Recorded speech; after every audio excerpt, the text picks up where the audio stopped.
আসসালামু আলাইকুম ওয়া রাহমাতুল্লাহ।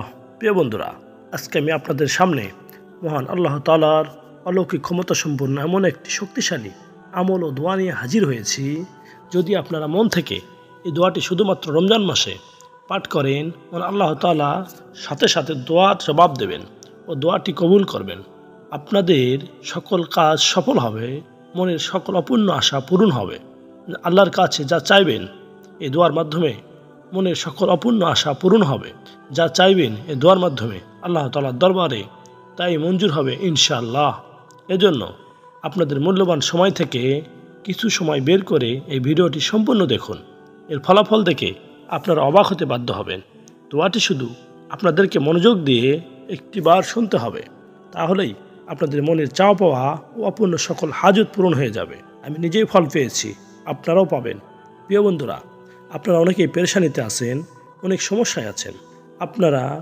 আপনার জীবনে অনেক মুসিবত চলছে, অনেক কাজই আপনার ইচ্ছা অনুযায়ী হচ্ছে না, আপনার কোনো দোয়াই কবুল হচ্ছে না, বরং অবস্থা আরও খারাপের দিকে যাচ্ছে। হতাশা হবেন না। আপনারা যদি এই সকল পেরেশানি থেকে মুক্তি পেতে চান, তাহলে আজকে বিশ্বাস করে কোরআনের অত্যন্ত পাওয়ারফুল দোয়া শুধুমাত্র একবার রমজান মাসে এই দোয়াটি করুন। এই দোয়ার মাধ্যমে আপনার অসম্ভব কাজ সম্ভব হয়ে যাবে। যে ব্যক্তি যে উদ্দেশ্য নিয়ে এই দোয়াটি করে, আল্লাহ তাআলা সাথে সাথে তার সে উদ্দেশ্য কবুল করে নেবেন। এই দোয়াটি পাঠ করে লক্ষ লক্ষ মানুষ উপকৃত হয়েছে, তাদের কাজ সফল হয়েছে। তাহলে চলুন দোয়াটি শুরু করা যাক। নবী করিম সাল্লাল্লাহু আলাইহি সাল্লাম ইরশাদ করেন, আল্লাহ তাআলা কারো ওপর তার দায়িত্ব জোর করে চাপিয়ে দেন না। যে ভালো যা করে তাও তারই, এবং মন্দ যা করে তাও তারই। হে আমাদের প্রতিপালক, যদি আমরা ভুলে যাই বা অন্যায় করে ফেলি, তবে তুমি আমাদের অপরাধের রূপে পাকড়াও করো না। তখন আল্লাহ তাআলা জবাব দেন, কাদ ফাআলতু, আমি কবুল করলাম।